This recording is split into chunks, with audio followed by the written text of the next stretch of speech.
안녕하세요. 오늘도 사연살롱을 찾아주셔서 감사합니다.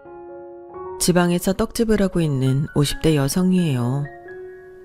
저는 30도 되기 전에 남편과 사별하고 딸아이와 함께 시댁에서 살았어요. 어린 딸을 데리고 어떻게 살아야 할지 몰라서 앞이 막막하던 순간이었는데 아버님이 저희 모녀를 받아주신 거죠. 처음에는 시부모님을 도와 떡집을 시작했지만 처음엔 하루하루가 버거웠어요. 떡이라고 해봐야 가래떡과 송편 정도밖에 몰랐으니 방아떡인 게 뭔지 오메기떡이 뭔지 어떻게 알았겠어요. 게다가 평생 떡은 먹을 줄만 알았지 만드는 건 해본 적도 없었기 때문에 시부모님 어깨너머로 배워가며 떡을 만드는 것 자체가 저로서는 대입학력고사 준비를 하는 것보다 더 어렵고 힘든 게 당연했죠. 제 딴에 열심히 한다고 하는데도 도움이 되기는커녕 폐만 끼칠 뿐이었어요. 그래도 포기할 수 없었던 건 하나뿐인 제 딸 때문이었어요. 어떻게든 시부모님 밑에서 기술을 익혀서 밥벌이 할 정도는 익혀야 했으니까요. 그래야 하나뿐인 딸아이를 남들처럼 먹이고 입혀가며 키울 수 있지 않겠어요?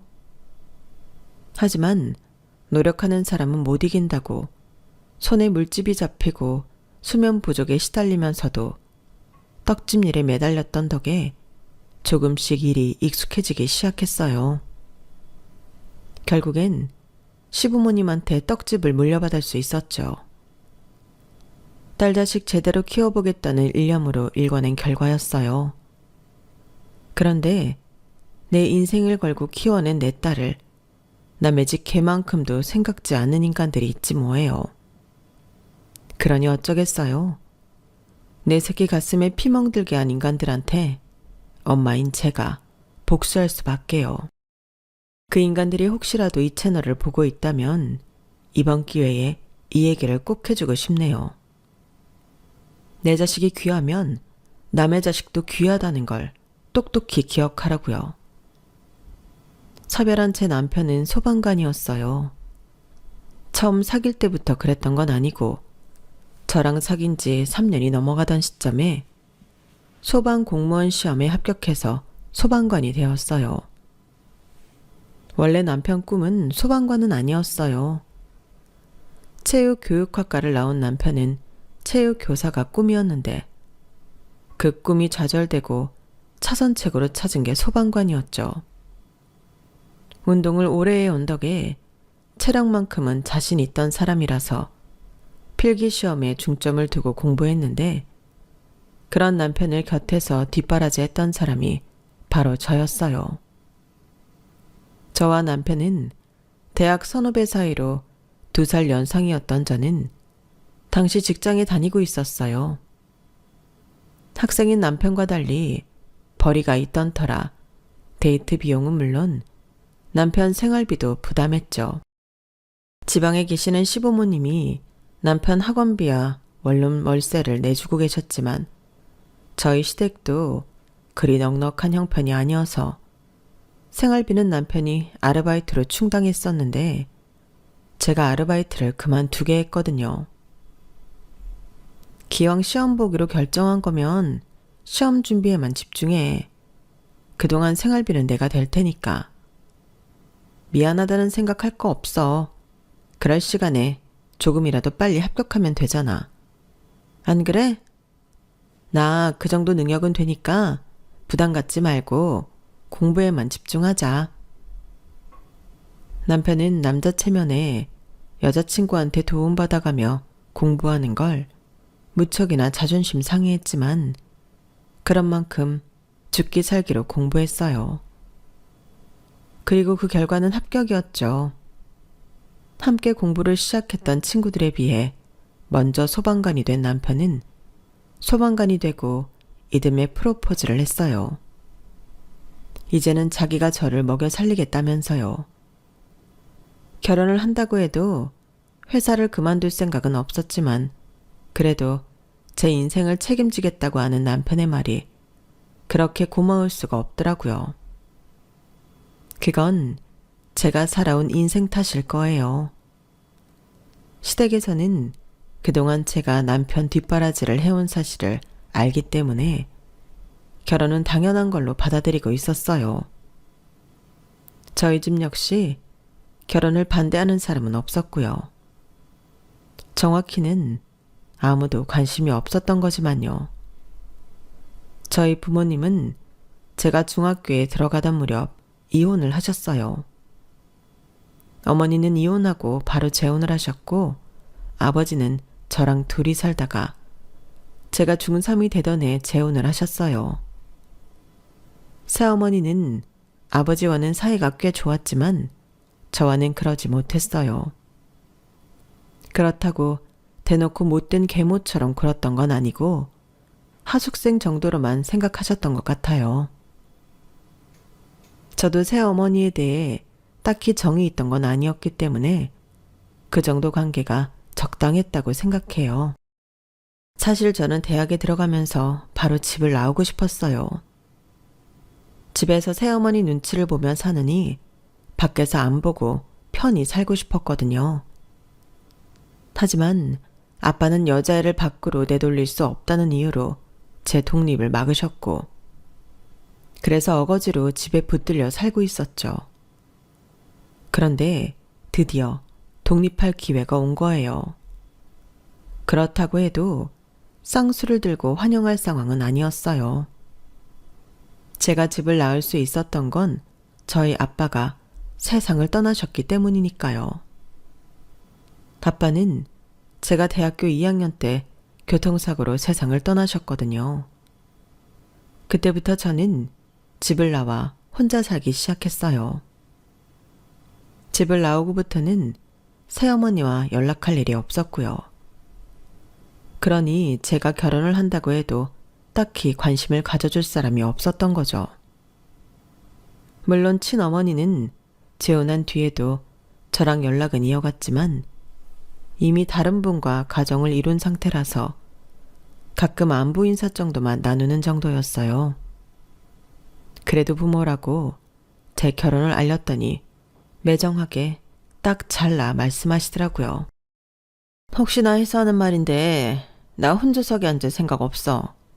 너도 알다시피 난 네 아빠랑 헤어진 지도 오래됐고 이번 일로 니네 친가 식구들 얼굴 보는 것도 불편해. 새 인생 시작하는 마당에 너도 네 시댁 어른들한테 복잡한 우리 사정 알리는 거 싫잖니? 그러니까 내가 그 자리에 안 가는 게 맞을 것 같다. 그리고 이거 받아. 많이는 못 넣었다. 우리 바깥 양반 몰래 준비한 돈이라 얼마 못 넣었어. 미안하다. 결혼식 잘하고 행복하게 잘 살아. 저에게 세상의 부모라고는 자기밖에 없는 걸 알면서도 옛 시댁 식구들 마주치는 게 싫어서 딸 결혼식에도 안 오겠다는 사람한테 제가 더 뭘 할 수 있겠어요.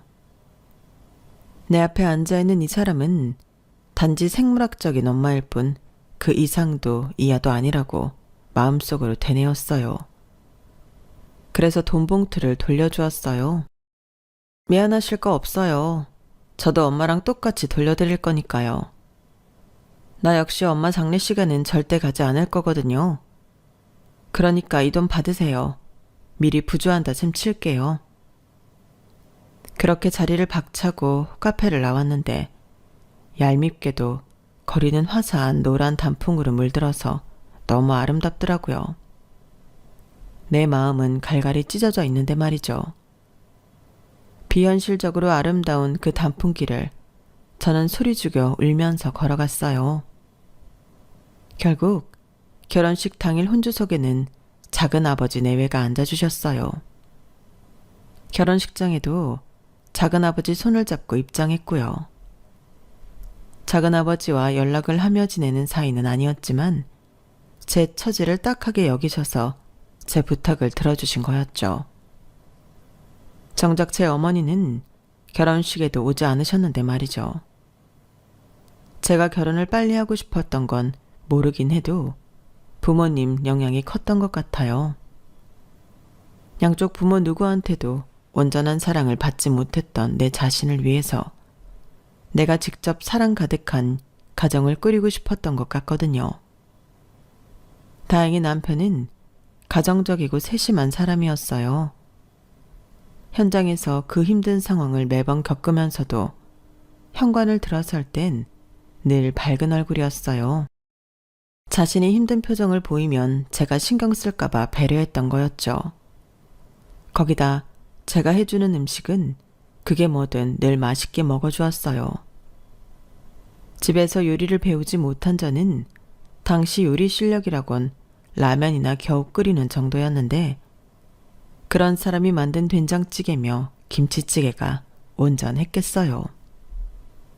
제가 먹어도 두 번은 못 먹겠을 솜씨였는걸요. 그런데도 남편은 한 번도 반찬 투정도 않고 제가 만들어주는 음식을 깨끗이 먹어치우곤 했어요. 그래서 내 음식이 남편 입맛에 맞나 보다 생각했었는데 어머님이 그러시더라고요. 상훈이?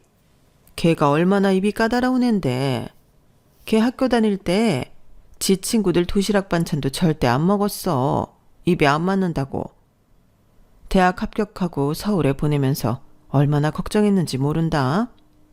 이놈이 거기서 밥은 제대로 먹을라나 걱정이 돼서.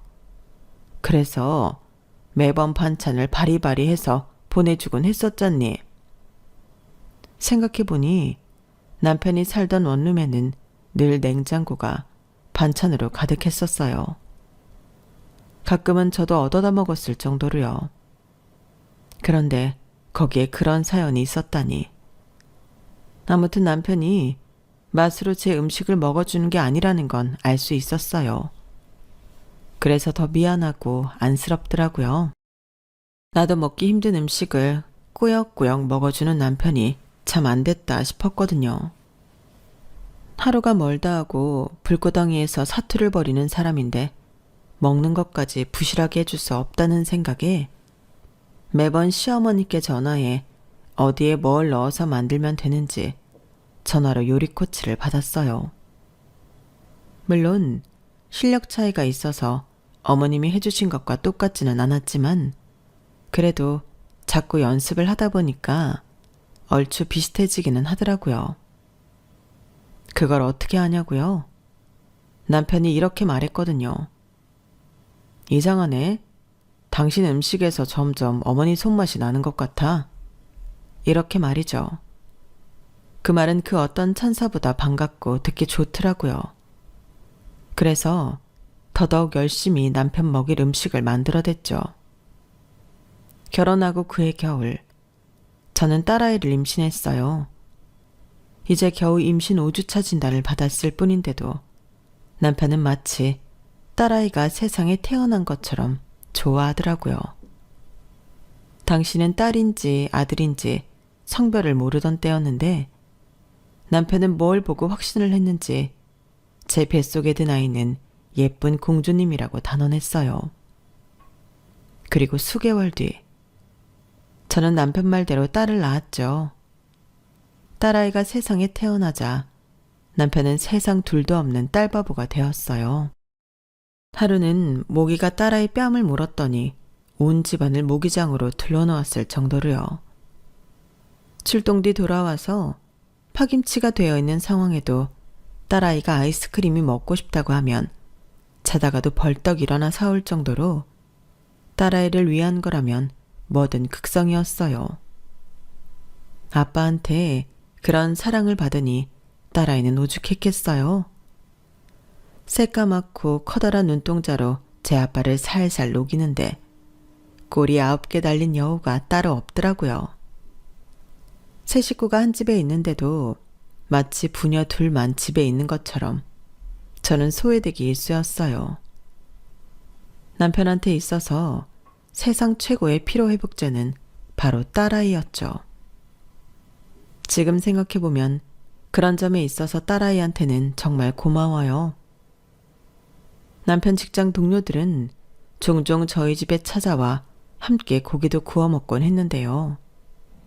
그럴 때마다 남편이 꼭 부르는 대원이 하나 있었어요. 소방관이 된 지 1년이 채 안 된 젊은 대원이었는데 그래서 아직 서툰 것도 많고 그렇기 때문에 제 남편한테 많이 기대는 대원이었어요.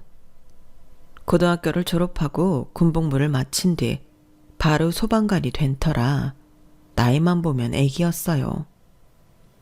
오프 때 저희 집에 와서 밥도 자주 먹고 가고 우리 딸아이와도 잘 놀아줘서 저도 참 예뻐했던 청년이었죠.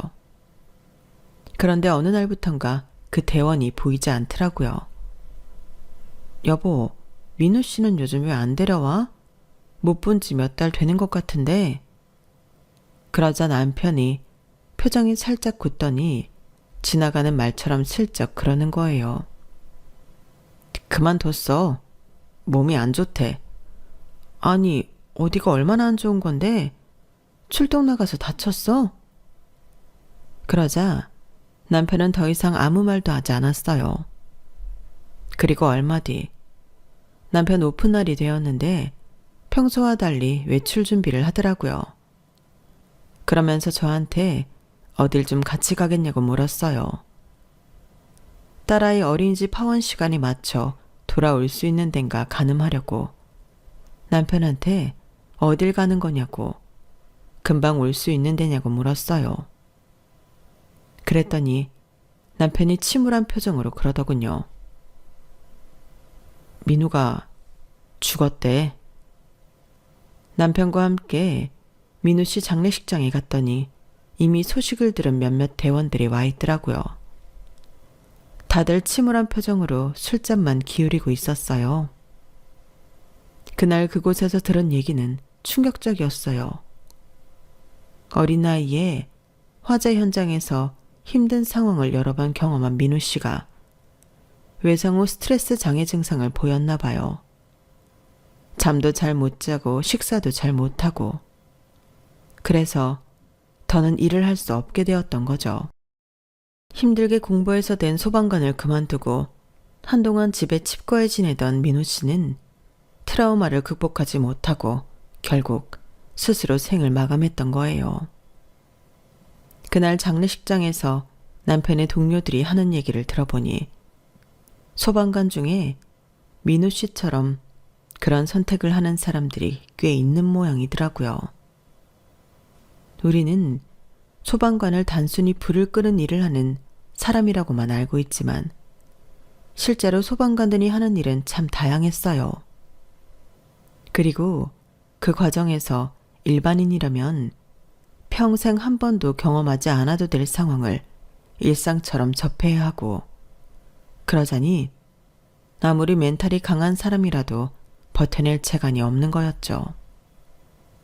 민우 씨의 고통은 한 개인의 일이 아니라 모든 소방관들이 실제 경험하고 있는 일상이자 매일같이 쌓아오고 있는 두려움이었어요.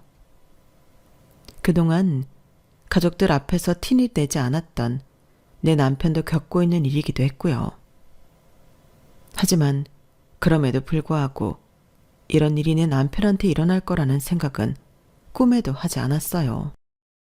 내 남편은 강한 사람이니까, 남편한테는 나와 딸아이가 있으니까 그런 선택은 하지 않을 거라는 막연한 믿음 때문이었죠. 하지만 그건 정말 멍청한 믿음이었어요. 그 일이 있고 몇 년 뒤 내 남편 역시 민우 씨와 같은 선택을 했으니까요. 남편이 세상을 떠나기 전 남편이 뜬금없이 그런 말을 했던 적이 있어요. 나 일 그만두고 장사나 할까? 갑자기 그게 무슨 소리야? 왜? 힘들어?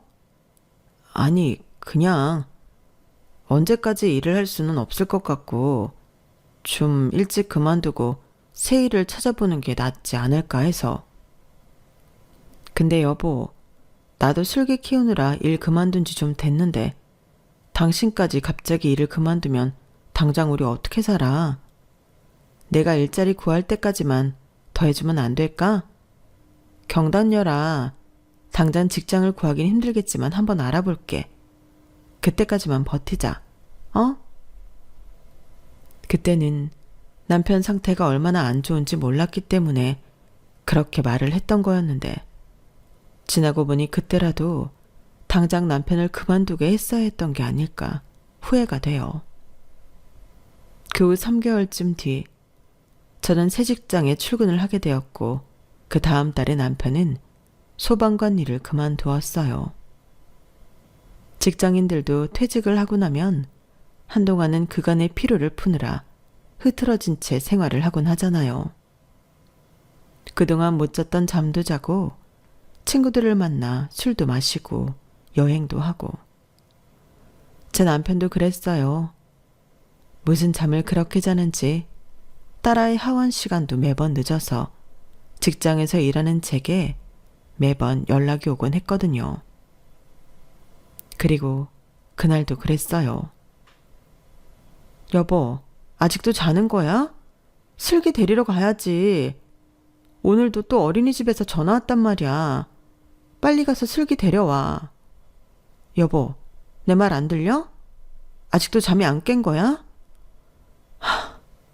당신 정말 왜 이래? 언제까지 내가 참아줘야 되냐고. 자기 일 그만둔 지 벌써 몇 달째인데 이러냔 말이야. 당신이 이러지 않아도 나 정말 힘들어. 미안해. 나 일어났어. 지금 나갈게. 남편은 힘없는 목소리로 대답을 했어요. 그게 남편과의 마지막 대화가 될 줄 알았다면 그렇게 남편한테 화를 내지 않았을 텐데. 그날 딸아이를 데리러 어린이집으로 향했던 남편은 집에서 도보로 10분 거리인 어린이집으로 가지 않았어요. 그리곤 엉뚱한 곳에서 발견되었죠. 목격자에 따르면 얼이 빠진 사람처럼 건물 위로 올라갔다고 했어요. 그리고 말릴 새도 없이 그대로 건물 옥상에서 남편의 갑작스런 죽음에 저를 비롯해 남편을 아는 모든 사람들이 충격에 빠졌어요. 평소 힘들다는 말 한마디 안 턴 사람이었기에 더더욱 남편의 죽음이 믿어지지 않았어요. 그런데 누군가 그러더군요. 툭하면 힘들다고 칭얼대는 사람보다 힘든데도 표현하지 않는 사람이 훨씬 더 위험한 거라고요. 주변에 구조 신호를 보내지 않으면 가까운 곳에 있는 사람들조차도 위험을 알아차리지 못하고 그러니 도움을 줄 수도 없으니까요. 제 남편처럼요. 하루아침에 남편을 잃고 딸아이와 단둘이 남은 저는 한동안 정신을 차릴 수 없었어요.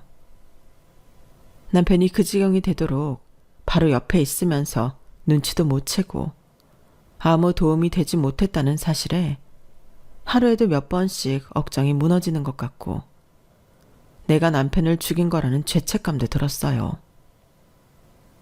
왜 마지막까지 남편한테 그런 식으로 말을 했던 걸까? 민우 씨의 죽음을 경험했으면서도 왜 진작 남편한테 소방관 일을 그만두라고 하지 않았던 걸까?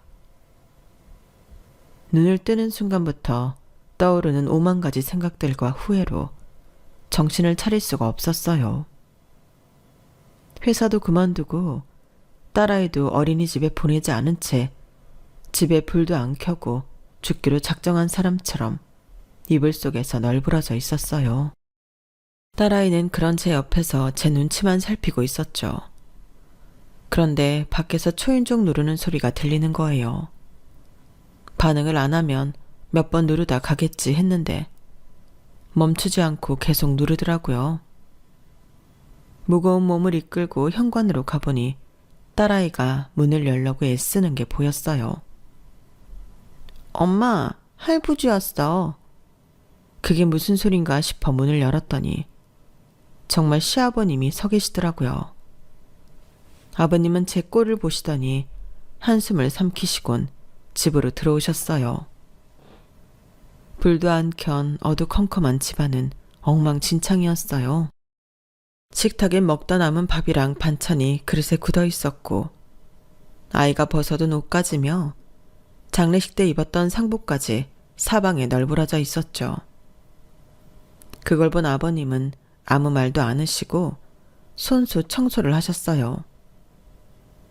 아버님, 그만두세요. 제가 할게요. 그런데도 아버님은 들은 척도 않으시고 계속 청소를 하셨어요. 그 모습에 저도 모르게 화가 나서 빽 소리를 질렀죠.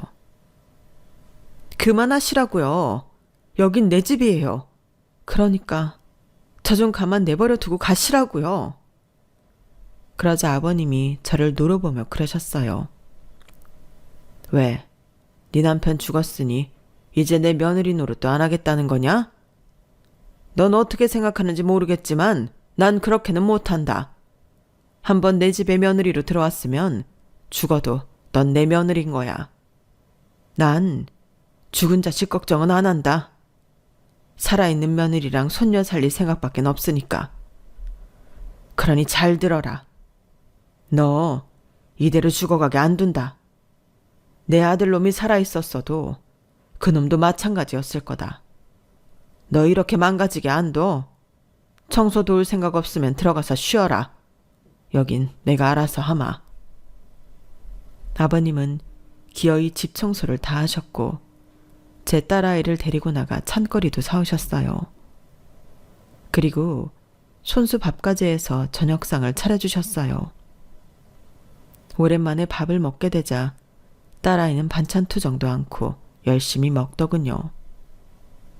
아버님은 제 밥 위에 갈치구이 살을 발라서 올려주셨어요. 너 처음 우리 집에 인사하기로 했을 때 상훈이 녀석이 집에 전화해서 그러더라. 네가 갈치구이 좋아하니까 다른 반찬은 안 해도 그건 꼭 상에 올려달라고. 너 이러고 있는 거 보면 상훈이가 얼마나 가슴이 아프겠니? 안 그래도 너랑 딸 생각에 저승으로 가는 발길이 안 떨어질 놈인데. 아가, 산 사람은 살아야 하지 않겠니? 슬기를 생각해서라도 말이다. 지금은 잘 안 넘어가더라도 억지로라도 먹어도 너까지 잘못되면 나도 집사람도 그땐 정말 못 버틸 것 같구나. 아버님은 참았던 눈물을 보이셨어요. 남편 잃고 세상 살기 싫은 모습으로 널브러져 있는 며느리한테 손수 밥상을 차려주시면서 속이 얼마나 문드러지셨겠어요. 그런 아버님을 보니 저도 이러고 있을 수만은 없겠더라고요. 자식 잃은 부모에 비해 남편 잃은 내 슬픔이 더 크겠어요. 그래서 아버님이 차려주신 밥을 꾸역꾸역 다 먹었어요. 그리고 아버님 뜻에 따라 살던 집을 정리하고 시댁으로 내려갔어요. 그렇게 팔자에 없던 떡집 일을 하게 되었고 아버님이 돌아가시고부터는 제가 떡집을 이어받아 운영하게 되었죠. 시어머니께서 옆에서 많이 도와주셔서 다행히도 단골 손님을 잃지 않고 가게를 이어갈 수 있었어요. 그러는 사이 딸아이는 자라서 서울에서 대학생활을 하게 됐고 저는 저대로 시대의 흐름에 따라 동네 장사에서 벗어나 온라인 유통을 시작했어요. 전부터 저희 떡집에서 제일 잘 팔리는 품목이 쑥인절미인데 그걸 주력 상품으로 온라인 판매에 나선 거죠.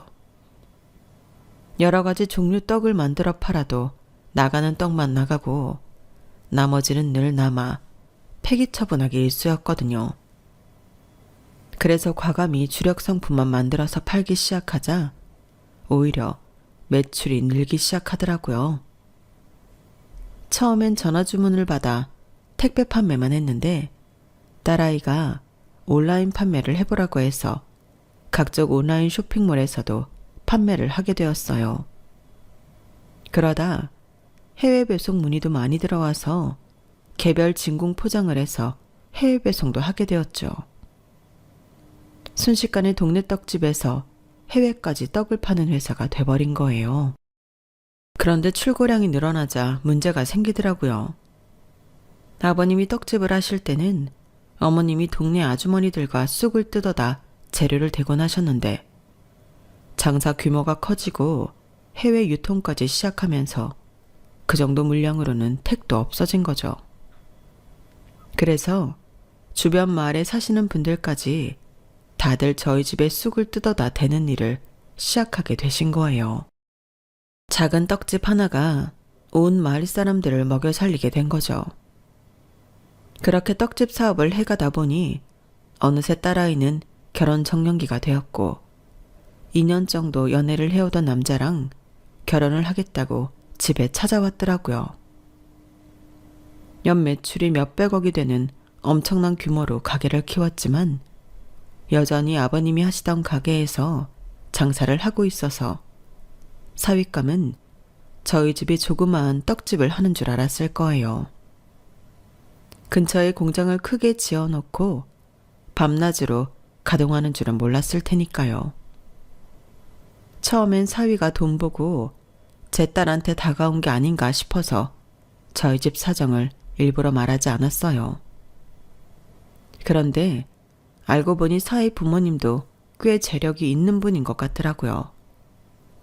상견례 때 만나보니 자신을 100억대 자산가라고 소개하시는 걸 보니 말이에요. 그래서 사위에 대한 오해는 풀 수 있었는데 이게 참 말할 타이밍을 놓치고 나니 이제 와서 제가 떡집을 해서 얼마나 버는지 말하는 것도 모양새가 빠질 것 같더라고요. 졸부가 돈 자랑하는 것 같잖아요. 그래서 결국 딸아이한테도 그렇고 사위한테도 그렇고 비밀 아닌 비밀이 되었죠. 한 번은 딸애가 그러더라고요. 떡집에서 얼마나 번다고 새벽부터 일어나 그 고생을 하느냐고 말이죠. 제가 얼마나 버는지 알면 모르긴 해도 그만두라는 말은 못할 텐데 말이에요. 그래서 그냥 몸 안 상하게 쉬엄쉬엄 하겠다고만 했어요. 그런데 이런 일이 있을 줄 알았다면 진작에 돈자랑을 해둘 걸 그랬더라고요. 시집간 딸아이가 결혼하고 1년쯤 지나 임신을 했어요. 배부른 채로 일하는 게 얼마나 힘든지 저도 경험해봐서 알기 때문에 딸애한테 전화해 일을 그만두는 게 어떻겠냐고 했어요. 그랬더니 딸애가 그러더라고요. 엄마까지 왜 이래? 안 그래도 시댁에서 일 그만두라고 난린데. 엄마, 나 지금 일 그만두면 평생 집에서 밥하고 빨래나 하면서 살아야 돼. 한번 끊긴 경력은 다시 잊기 힘들다는 거 엄마도 잘 알잖아. 나도 그 일랑 똑같이 공부하고 대학까지 나왔는데 왜 나만 하고 싶은 일도 그만두고 집에 들어 앉아야 해? 그건 너무 불공평하잖아. 난 그러기 싫어. 애 낳고 나서도 내 자리에 안 놓치고 일하면서 살 거라고. 그러니까 엄마라도 내 편이 돼줘. 그 말에 망치로 머리를 맞은 기분이었어요. 나도 딸아이만 할 때 그렇게 생각했었으니까요. 그래, 엄마가 실수했다. 네가 원한다면 이래. 대신 엄마는 돈으로 널 서포트 해줄게. 애 봐줄 사람 필요하면 엄마가 사람 부를 돈 대주고 애 교육에 필요한 게 있으면 그게 얼마든 엄마가 다 대줄게. 손주가 대수니? 내 딸이 일을 하고 싶다는데 엄마가 무슨 수를 써서라도 응원해줘야지. 그러니까 네 하고 싶은 일 실컷 하고 엄마한텐 필요한 것만 말해. 슬기야, 엄마가 뒤에서 든든하게 받쳐줄 테니까 아무 걱정 말고. 알았지? 저는 정말 제 딸을 위해 뭐든 다 해줄 생각으로 한 말이었는데 딸아이는 제 마음만 받아들인 건지 시가진 지나도 도통 뭘 해달라거나 필요하다는 얘기는 하지 않았어요. 저를 닮아 독립심이 강한 애라서 그런 거였죠. 그렇게 시간은 흘러 딸아이는 출산을 앞두게 되었고 저는 딸애랑 상의 끝에 산후조리원을 알아보게 되었어요. 제가 직접 산후조리를 해주고 싶긴 했지만 떡집 일도 있어서 오래 자리를 비울 수도 없고 딸아이도 산후조리원에 들어가는 게 마음이 편할 것 같다고 해서 그렇게 결정한 거였죠. 그런데 상담을 받아보니 저희가 너무 늦게 자리를 알아봤더라고요. 몇 군데나 가봤는데 이미 예약이 꽉 차서 티오가 없다는 거예요. 그러다 운 좋게 한 군데를 찾게 됐어요. 세상에, 출산이 얼마 안 남았는데 이제서야 산후조리원을 구하시면 어떡해요. 그래도 산모님이 운이 좋으시네요. 원래 저희 산후조리원은 반년 전에 예약을 하셔도 자리가 날까 말까거든요. 그런데 마침 한 자리가 비었어요. 원래 TO가 잘 안 나는데 갑자기 예약을 취소하신 분이 있었거든요. 운 좋게 딱 한 자리 비어 있는데 어떻게 지금 예약하실 건가요? 워낙 인기 있는 산후조리원이라 그런지 상담원도 조금 튕기는 느낌이더라고요. 그래도 상담원 말이 틀린 게 아니라서 바로 예약을 하려고 했어요. 그런데 금액을 듣자마자 딸아이가 너무 비싸다며 자리에서 일어나려고 하지 뭐예요. 그래서 급한 마음에 그동안 미뤄두었던 커밍아웃을 해버렸어요. 우리 떡집에서 1년에 벌어들이는 돈이 얼마나 되는지 얘기를 들은 딸은 입을 떡 벌리곤 쉽게 다물지 못했어요. 그러니까 잠만 말고 계약해. 어차피 나 죽으면 다 너한테 주고 갈 돈인데 아껴서 뭐하니? 필요할 때 쓰자고 버는 돈인데. 진작 말 못한 건 미안해. 엄마가 때를 놓쳤어. 아침에 털어놓고 나니까 속은 편하다 얘. 그동안 말 못했던 비밀을 털어놓고 딸아이가 원하는 산후조리원도 구하고 나니 마음이 그렇게 가벼울 수가 없었어요. 그런데 엄마 어떡하지?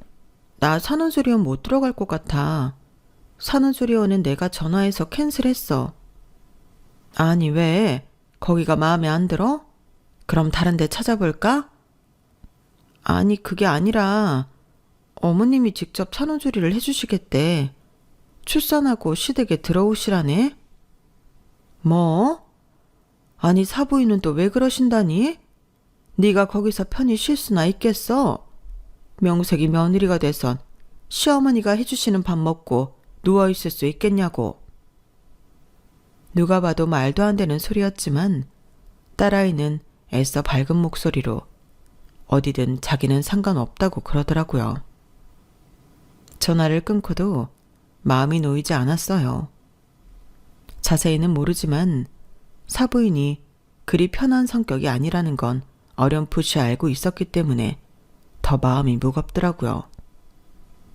그래서 사위한테 전화했더니 대뜸 그러네요. 장모님, 저희 엄마가 특별히 마음 써주시는 건데 그런 식으로 말씀하시면 곤란하죠.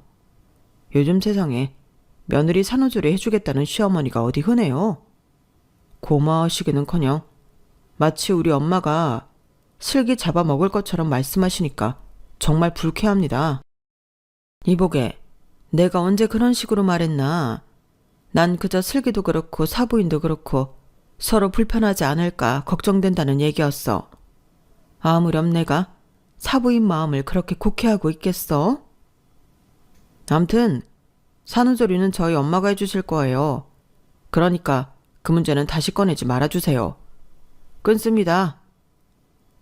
냉랭한 사위 목소리에 내가 괜히 말을 꺼내 일만 키운 게 아닌가 걱정이 됐어요. 그리고 며칠 뒤 딸아이가 출산이 임박해 병원에 갔다는 연락을 받았고 그 길로 바로 서울로 올라갔어요. 7시간가량 진통 끝에 딸아이는 아들을 낳았어요. 출산을 한 딸아이는 제 얼굴을 보자 울음부터 터뜨리더군요. 출산을 경험한 저로서는 그 심정이 어떤지 어느 정도 이해가 갔어요. 저도 그랬으니까요. 그래서 고생했다고 머리를 쓰다듬어 주었죠. 막 태어난 손자는 사실 누굴 닮았는지 잘 모르겠더라고요. 조금 더 자라야 이목구비도 그렇고 또렷하게 나타날 테니까요. 출산한 당일은 병원에서 지내고 다음날 바로 시댁으로 들어간다고 했어요. 그래서 준비해간 돈 봉투를 사위한테 건네곤 사부인한테 전해달라고 말했어요. 제 손으로 돈 봉투를 직접 전하는 게 아무래도 불편했거든요. 사위는 돈봉투를 슬쩍 들여다보더니 놀라는 표정으로 알겠다고 하더군요. 그런데 잠시 뒤 집으로 돌아가는 사부인한테 인사를 했더니 저를 보고는 못마땅한 표정으로 낮게 한숨을 쉬더군요. 설마 액수가 마음에 안 들었던 건가 싶더라고요. 내 딴엔 산후조리원비에 조금 더 넣어드리면 되지 않나 싶어서 1,000만 원을 드렸는데 말이에요. 사부인이 집으로 돌아가시고 그날 밤 딸아이 옆을 지키면서도 내내 그 사부인 표정이 지워지지 않았어요. 혹시 금액이 마음에 안 들어서 내 딸한테 화풀이라도 하면 어쩌나 걱정이 됐거든요. 게다가 사위도 지난번 일로 기분이 상했는지 저를 보는 시선이 그리 곱지만은 않아서 그것도 마음에 걸렸어요. 그래도 막 출산한 딸아이가 걱정할까봐 앞에서는 내내 웃음을 잇지 않았어요. 다음날 사위가 출근 전에 와서 딸아이와 손자를 본가로 데리고 갔어요. 저는 다시 집으로 내려왔고요. 공장 일을 둘러보면서도 마음은 딸아이한테 가 있었어요. 일주일이 지나도록 일이 통 손에 안 잡혀서 결국 선물이랑 돈봉투를 준비해서 사돈댁으로 향했죠. 며칠 전 딸이랑 통화하면서 우리 집 감나무에서 자란 감이 먹고 싶다는 말을 들었는데 그걸 핑계 삼아 감을 좀 가져왔다고 해야겠다 생각하면서 말이에요. 사부인 쪽에선 제 방문이 달갑지 않겠지만 선물이랑 돈봉투를 건네면 기분이 조금 나아지지 않을까 하는 생각도 했어요. 그래서 사돈댁에 방문을 했는데 마침 도우미 아주머니가 장을 보러 가는지 현관을 나서더라고요. 그래서 이 집 며느리 친정엄마라고 말했더니 도우미 아주머니 표정이 요상하게 변하는 거예요. 마치 귀신이라도 본 사람처럼요. 그리고는 뭔가 망설이는 것 같길래 제가 먼저 물었어요. 저한테 뭐 할 말이 있으세요? 그랬더니 집 안쪽을 힐끗 살피곤 그러는 거예요. 제가 이런 말 했다고 말하시면 안 돼요. 저도 자식 가진 입장에서 이 집 며느리 불쌍해 죽겠어요. 애 낳은 지 열흘도 안 된 며느리한테 어찌나 시집살이를 시키는지 내가 다 보기 힘들어서 장 본다고 핑계대고 이렇게 도망치듯 나오는 거예요. 어지간하면 친정어머님이 온 김에 딸 데려가세요. 이 집 사모님도 그렇고 아들놈도 그렇고 아주 못돼 처먹었어요. 이 집 아들 지금 어디 간 줄 아세요? 출장 간다고 거짓말하곤 여자랑 일본에 온천여행 갔어요. 꽁돈 생겼다고 내 언니한테 명품 백도 사주겠다고 그러는 거 내가 똑똑히 다 들었다고요. 그런데도 이 집 며느리는 남편 출장 간다고 여행 가방까지 다 싸주고. 이 집 인간들 사람 아니에요. 돈 좀 있다고 사람을 어찌나 무시하는지. 아휴, 길게 말할 거 없이 일단 들어가서 한번 보세요. 도우미 아주머니는 한숨을 푹 쉬고는 저를 집 안으로 들여보냈어요. 도우미 아주머니한테 들은 얘기에 심장이 벌컹대기 시작했어요. 그래서 발소리까지 죽여가며 안으로 들어갔는데 세상에, 글쎄 아직 몸도 온전치 않은 내 딸이 바닥에 무릎을 꿇은 채로 걸레질을 하고 있지 뭐예요. 사부인은 소파에 앉아서 이딴 소리나 짓거리고 말이에요. 산후조리? 아이고, 지나가던 개가 다 웃겠다. 예, 그런 건 돈 있는 사람들이라는 거야. 너처럼 쥐뿔도 없는 집 애한테는 산후조리도 사치라고. 그런 주제에 어디 감히 산후조리원에 들어갈 생각을 해? 피 같은 내 아들 월급으로 어디 감히 산후조리원 갈 생각을 하느냐고. 네 엄마도 그렇다. 내가 네 산후조리 해준다는 소리를 듣고도 아무 말 없는 거 봐라. 니네 집구석은 돈만 없는 게 아니라 염치도 없는 거라고. 우리 아들도 그렇지. 어디서 이런 쓰잘데기 없는 며느리란 걸 데리고 와선 아휴 내 팔자야. 그 말에 더는 참을 수 없어서 성큼성큼 걸어가 내 딸아이를 일으켜 세웠어요. 그리곤 손에 들린 걸레를 뺏어선 사부인한테 던졌어요. 갑작스런 제 등장에 딸도 사부인도 놀란 표정이더라고요. 뭐요? 없는 집에 한테는 산후조리도 사치라고요? 당신이 뭔데 내 딸한테 그딴 소리를 합니까? 출산한 지 열흘도 안 된 애한테 걸레질이나 시켜는 파렴치한 인간이 어디서 염치 타령을 하느냐고요. 왜요? 내 말이 틀렸습니까? 이 여자가 미쳤나? 당신 여기가 어디라고 함부로 들어와서 이 난리야. 그리고 내가 틀린 말 했어? 내가 당신 딸 산후조리 해준다는 말 듣고도 입 싹 닦은 거 사실이잖아. 그래놓곤 어디서 큰 소리야 떼먹지 않게. 보아하니 내가 당신 아들 통해 보낸 돈 1,000만 원은 그쪽 손에 들어가기도 전에 당신 아들이 슬쩍 한 모양이네요. 그 돈을 받았다면 돈 몇 푼에 천박한 인성 드러내진 않았을 테니까요. 1,000만 원? 사돈이 우리 애한테 1,000만 원을 줬다고요? 나한테 주라고 1,000만 원이나요? 1,000만 원 소리에 반말을 짓거리던 사부인은 바로 존대를 하며 되물었어요. 세상에, 자식을 어떻게 끼웠길래 지 엄마한테 주라는 돈까지 중간에서 가로채 먹는답니까? 애 교육을 어떻게 시켰길래 그 모양이냐고요. 하긴, 그러니 자기 자식 낳은 아내를 두고 이 판국에 내연녀랑 일본으로 온천 여행이나 가는 거겠죠. 장모가 자기 엄마한테 주라는 돈으로 말입니다. 더는 두고 볼 수가 없네요. 이런 집구석에 잠시도 내 딸을 둘 수가 없다고요. 아니 사돈, 지금 무슨 소리를 하는 겁니까? 내 아들이 바람이라도 피운다는 겁니까? 우리 애는 지금 회사 일 때문에 일본 출장 가 있다고요. 뭘 알고 떠들어야지. 그리고 꼴랑 돈 1,000만 원 가지고 무슨 유세를 그렇게 떱니까? 100억대 자산가 앞에서 어디 돈 같지도 않은 거 가지고 꼴값은 100억대 자산가? 내 수입이 이 집 전 재산의 몇 배는 되는데 그쪽이야말로 번데기 앞에서 주름 잡는 거예요?